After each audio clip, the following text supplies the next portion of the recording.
2 Raja-Raja 4. Minyak seorang janda. Salah seorang dari istri-istri para nabi mengadukan halnya kepada Elisa sambil berseru, "Hambamu suamiku sudah mati, dan engkau ini tahu bahwa hambamu itu takut akan Tuhan. Tetapi sekarang penagih hutang sudah datang untuk mengambil kedua orang anakku menjadi budaknya." Jawab Elisa kepadanya, "Apakah yang dapat kuperbuat bagimu? Beritahukanlah kepadaku apa-apa yang kau punya di rumah." Berkatalah perempuan itu, "Hambamu ini tidak punya sesuatu apapun di rumah, kecuali sebuah buli-buli berisi minyak." Lalu berkatalah Elisa, "Pergilah, mintalah bejana-bejana dari luar, daripada segala tetanggamu, bejana-bejana kosong, tetapi jangan terlalu sedikit. Kemudian masuklah, tutuplah pintu sesudah engkau dan anak-anakmu masuk, lalu tuanglah minyak itu ke dalam segala bejana. Mana yang penuh, angkatlah. Pergilah perempuan itu daripadanya, ditutupnya lah pintu sesudah ia dan anak-anaknya masuk. Dan anak-anaknya mendekatkan bejana-bejana kepadanya, sedang ia terus menuang. Ketika bejana-bejana itu sudah penuh, berkatalah perempuan itu kepada anaknya, "Dekatkanlah kepadaku sebuah bejana lagi." Tetapi jawabnya kepada ibunya, "Tidak ada lagi bejana." Lalu berhentilah minyak itu mengalir. Kemudian pergilah perempuan itu memberitahukannya kepada abdi Allah, dan orang ini berkata, "Pergilah, jualah minyak itu, bayarlah hutangmu, dan hiduplah dari lebihnya, engkau serta anak-anakmu." Perempuan Sunem dengan anaknya. Pada suatu hari Elisa pergi ke Sunem. Di sana tinggal seorang perempuan kaya yang mengundang dia makan. Dan seberapa kali ia dalam perjalanan, singgahlah ia ke sana untuk makan. Berkatalah perempuan itu kepada suaminya, "Sesungguhnya aku sudah tahu bahwa orang yang selalu datang kepada kita itu adalah abdi Allah yang kudus.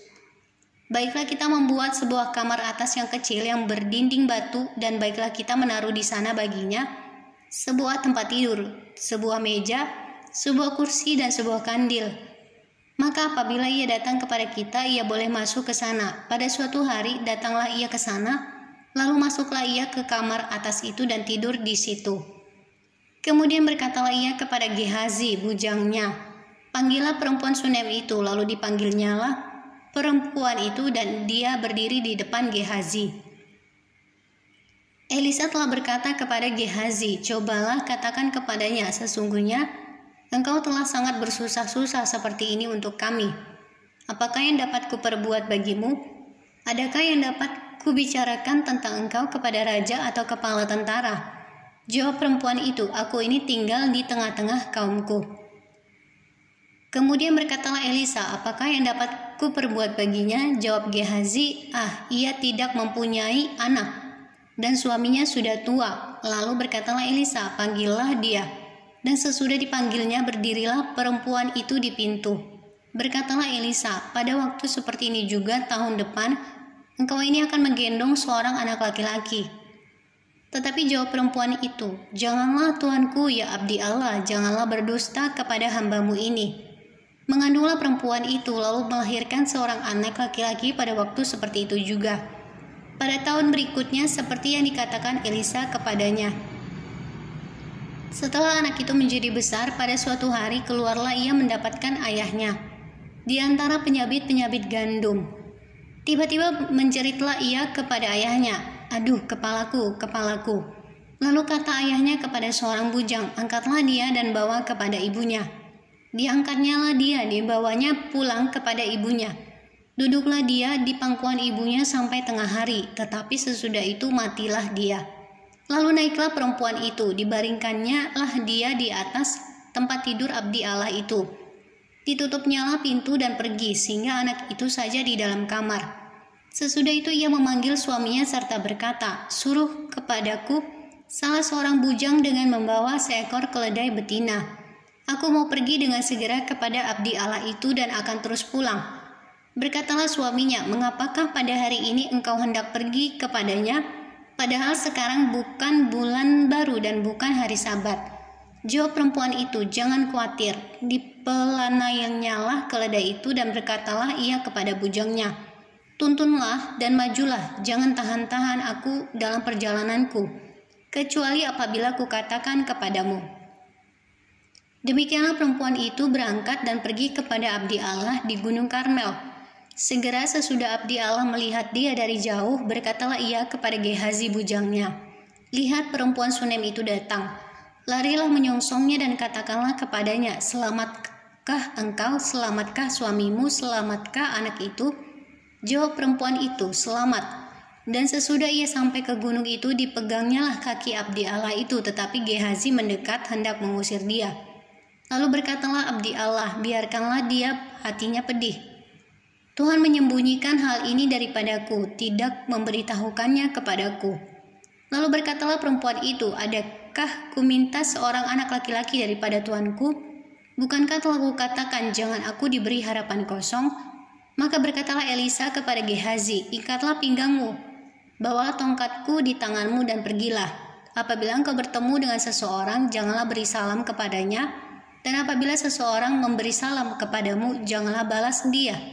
Kemudian taruhlah tongkatku ini di atas anak itu."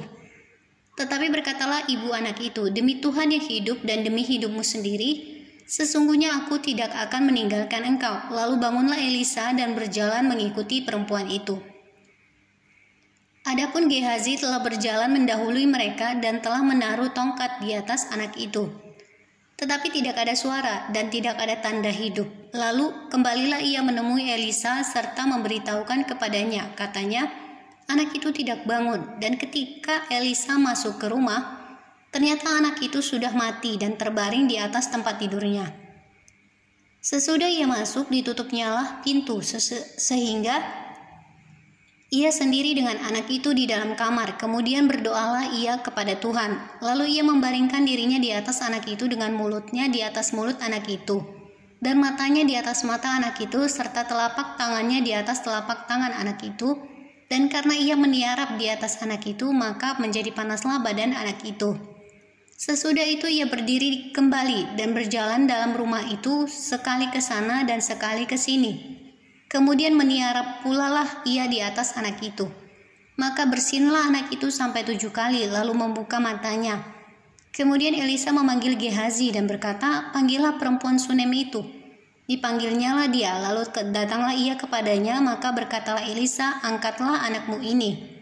Masuklah perempuan itu lalu tersungkur di depan kaki Elisa dan sujud menyembah dengan mukanya sampai ke tanah. Kemudian diangkatnyalah anaknya lalu keluar. Maut dalam kuali. Elisa kembali ke Gilgal pada waktu ada kelaparan di negeri itu, dan ketika pada suatu kali rombongan Nabi duduk di depannya, berkatalah ia kepada bujangnya, "Taruhlah kuali yang paling besar di atas api dan masaklah sesuatu makanan bagi rombongan Nabi itu." Lalu keluarlah seorang dari mereka ke ladang untuk mengumpulkan sayur-sayuran. Ia menemui pohon sulur-suluran liar dan memetik daripadanya labu liar, serangkul penuh dalam jubahnya. Sesudah ia pulang, teruslah ia mengiris-irisnya ke dalam kuali masakan tadi, sebab mereka tidak mengenalnya. Kemudian dicedoklah dari masakan tadi bagi orang-orang itu untuk dimakan, dan segera sesudah mereka memakannya, berteriaklah mereka serta berkata, "Maut ada dalam kuali itu, hai abdi Allah," dan tidak tahan mereka memakannya. Tetapi berkatalah Elisa, "Ambillah tepung." Dilemparkannya lah itu ke dalam kuali serta berkata, "Cedoklah sekarang bagi orang-orang ini, supaya mereka makan." Maka tidak ada lagi sesuatu bahaya dalam kuali itu. Memberi makan 100 orang. Datanglah seseorang dari Baal Salisa dengan membawa bagi abdi Allah roti hulu hasil, yaitu 20 roti jelai serta gandum baru dalam sebuah kantong. Lalu berkatalah Elisa, "Berilah itu kepada orang-orang ini supaya mereka makan." Tetapi pelayannya itu berkata, "Bagaimanakah aku dapat menghidangkan ini di depan 100 orang?" Jawabnya, "Berikanlah kepada orang-orang itu supaya mereka makan, sebab beginilah firman Tuhan. Orang akan makan, bahkan akan ada sisanya." Lalu dihidangkannya lah di depan mereka, maka makanlah mereka dan ada sisanya, sesuai dengan firman Tuhan.